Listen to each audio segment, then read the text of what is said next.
जय जगन्नाथ। देख आमे प्रीवियस क्लास रे कौन पढ़ी रे चतुर्थी विभक्ति पढ़ी। कौन विभक्ति? चतुर्थी विभक्ति। आज आमे को विभक्ति पढ़ा ना पंचमी विभक्ति पढ़ा।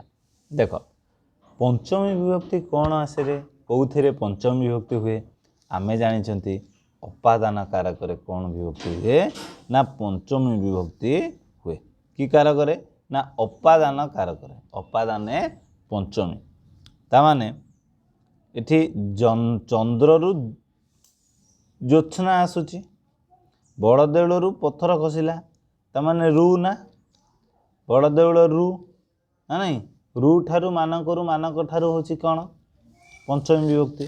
कौन विभक्ति? पंचमी विभक्ति। तो एठी कौन है ये जो यही पद गुड़िक कौन होची ना उपादान कारक माने तुमर पंचमी विभक्ति होची। बुझिपारे ना। आ गोटे हेतु अर्थर मध्य पंचमी विभक्ति होते। हेतु माने पुअर दोषरु बापा जेल गला ताने पुअ दोष हेतु बापा जेल गला। अतिवृष्टि केउठी बन्या होची तो अनावृष्टि केउठी मरुड़ी पड़ुची ताने अतिवृष्टि अधिक वर्षा हलारु बन्या हला कोटी कम वर्षा हलारु मरुड़ी पड़िला ताने एटू कौन हेतु अर्थरे आमे कौन करिबा पंचमी विभक्ति करिबा। बुझिपाइला ना। तुलनार्थे बा अपेक्षार्थे पंचमी मशा और माछी बाघठारु भयंकर ताने मुझे मशा सहित माछी मशा और माछी को ए दुईटा को क्या सहित तुलना कली रे बाघ सहित तुलना कली ताले मशा और माछी बाघठारु भयंकर ताने जहाँठारु भयंकर जहाँ सहित आम तुलना करवा से जगार आमर कौन हम रे पंचमी विभक्ति हम बाघ ठारू रु ठारू मानक ठारू को विभक्ति पंचमा विभक्ति। बुझिपार ना। देख ये अच्छी कौन खंडा ठारू लेखनी खूब शक्तिशाली ताले खंडा ठारू कौन लेखनी खूब शक्तिशाली ताने खंडा ठारू ब्रह्मपुर ठारू तालचेर तापमात्रा बेसी जहाँ ठारू सेटा होचे तुमर कौन हो से जगार पंचमी विभक्ति हो जीव। बुझिपारे ना। आविर्भाव स्थान बुझाउतवा पदर पंचमी विभक्ति। आविर्भाव माने कौन मुझे कवि गंगा हिमालय निर्गत होती जोठू निर्गत है जोठू आविर्भाव है से जगार कौन हम पंचमी विभक्ति हम गंगा हिमालय निर्गत होने कौटू निर्गत होती हिमालय से पंचमी विभक्ति हम। महानदी अमरकंटक मालभूमि बाहरी महानदी कौटू बाहरी अमरकंटक मालभूमि तेणु जोठू बाहरी से पंचमी विभक्ति हम कहीं ना आविर्भाव स्थान बुझाउवा क्षेत्र में कौन हुए ना पंचमी विभक्ति हुए। बैतरणी गोनासिका पर्वत बाहरी कौटी बाहरी ना गोनासिका पर्वत। बुझिपार ना से जगार ही तुम पंचमी विभक्ति हम। आ गोटे उत्पत्ति उत्पत्ति उत्पत्तिर हेतुबोधक शब्द धान रु गजा है ताने गजाटा कौटू धानटा कौटू है धान रु आसिक गजा है दही रु लहुणी बाहर लहुणीटा कौटू बाहर दही आखु रस गुड़ हुए गुड़ कौथर हुए आखु रस फूलरू फल हुए फलटा कौथर हुए फूलरू ताने फूलरू उत्पत्ति होची फल आखु रस उत्पत्ति होची गुड़ दही रु उत्पत्ति होची लहुणी। बुझीगला ना। ताने उत्पत्तिर अर्थरे आमे कौन बुझाइबा ना पंचमी विभक्ति आमे करिबा। बुझिपारे।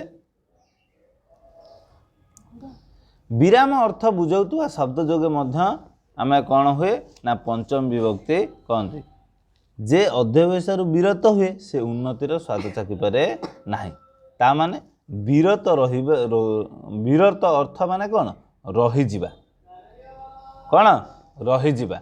दारिद्र्य रे अनेक छात्र छात्री पठनरू विरत होइछन ना दरिद्र लोक सब पाठ पढ़ारू निवृत्त होइछन विरत होइछन जोठू विरत हवा से जगार आम कौन करवा पंचमी विभक्ति करवा। विरत विरत माने कौन रहीजिबा विरत माने कौन रहीजिबा। बुझिपार ना। आ गोटे कौन असमापिका जेतबेले क्रियार लोपरे आमे पंचम विभक्ति मध्य करि परिबा।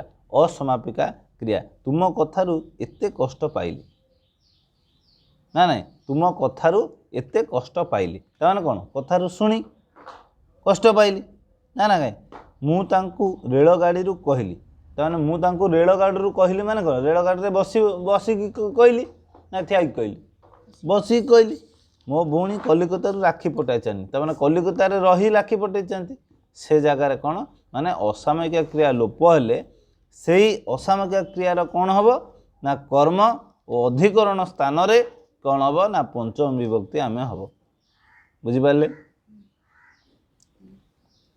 रक्षार्थ शब्द जोगे पंचमी कौन रक्षा माने जहाँ ठारू रक्षा पाइबा से जगार कौन हम ऑटोमेटिक भाव पंचम विभक्ति हो तमें रक्षार्थ शब्द जोगे माने कौन रक्षा जहाँ आम पाइबा सैनिक मैंने देशरू शत्रु ठारू रक्षा कले ताने काठू रक्षा कले जहाँ रक्षा कले जहाँ रक्षा जोगे है से जगार कि विभक्ति हम पंचम विभक्ति बुझिपार ना तेणु सैन्य मैंने देशरू शत्रु ठारू रक्षा करते ताने काठू शत्रु हे प्रभु मते ए संकट पारि कर ना ना बुझिपार ना ताले कौटू पारि कर ना संकटरू पारि कर संकटरू एटा न हे प्रभु प्रेमानंद जगन्नाथ सी नुह है ये हूँ कौन संकटरू पारि कर बुझिपार ना ना जो पारि करवा से जगह कौन हो पंचम विभक्ति हो बुझिपार ना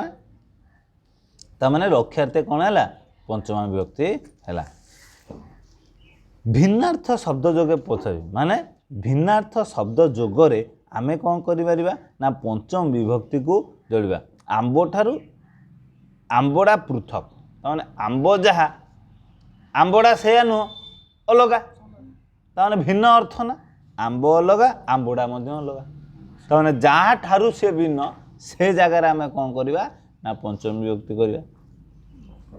मनीष ठारू मनीषर व्यवहार रे फरक थाए ताने मनीष ठारू अहिंसा नीति रु हिंसा नीति संपूर्ण तफात तेना अहिंसा गोटे हिंसा गोटे बुझिपारे।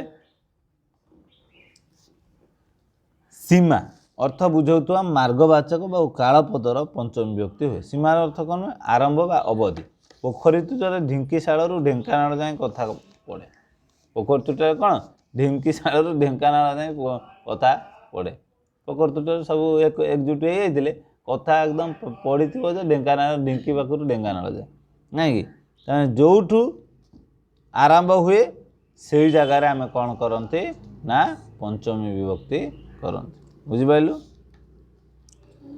आरंभ शब्द जोगर पंचम हुए बालेश्वर आरंभ कर गंजाम पर्यंत बेलाभूमि मार्ग शीघ्र तैयारी हवा उचित जोठू आरंभ ये नेता ठारू आरंभ कर साधारण तमाने नेता ठारू बैशाख आरंभ कर ज्येष्ठ तमाने बैशाख रु जोटी आरंभ होची से जगार कौन हम रे पंचम विभक्ति हो।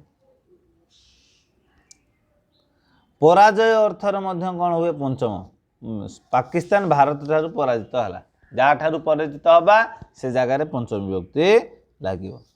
दिगवाचक शब्द जोगरे माने जो स्थान दिग निर्णय आम करती से जगार कौन हुए पंचम विभक्ति हुए। भुवनेश्वर ठारू उत्तर को गले कटक पड़े ताने जोठू आम निर्णय दिग करते मुठू कौन गली उत्तर पूर्व दिग को गले से चिकेन सेंटर पड़ो बुझिपार ना ना पड़ो ना ना देखिए ना ना पढ़ार हाँ हाँ ताले कौन बालीगाँ बालुगाँ रु जब आम पूर्व को जावा चिलिका पड़ो कौटू पूर्व को जावा ना बालीगाँ रु ना ना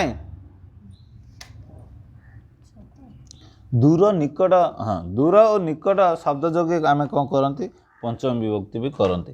दूर माने तांको घर तुम घर खंडे दूर ना ना तांको घर तुम घर ये सुमन घर आम घर खंडे दूर ना ना तेणुक तांको घर जहाँ घर तुम घरटा खंडे दूर से जगार कौन हो गला पंचमी विभक्ति होगा कि विभक्ति रे पंचमी विभक्ति खेल पड़िया विद्यालय अति पाक ताने कौठू खेल पड़िया बुझिपार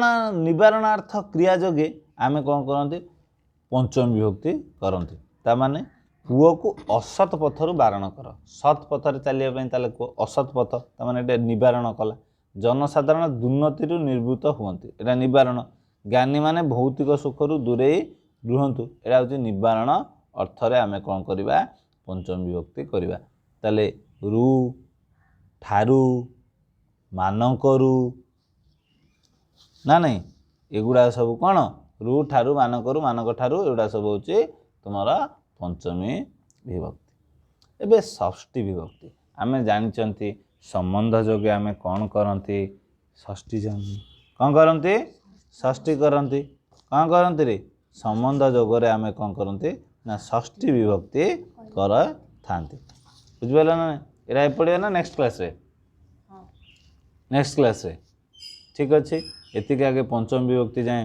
तुम मैंने देखिए पढ़ आमे कौन करवा परवर्ती क्लास रे षष्ठी विभक्तिर आलोचना करवा धन्यवाद रे जय जगन्नाथ।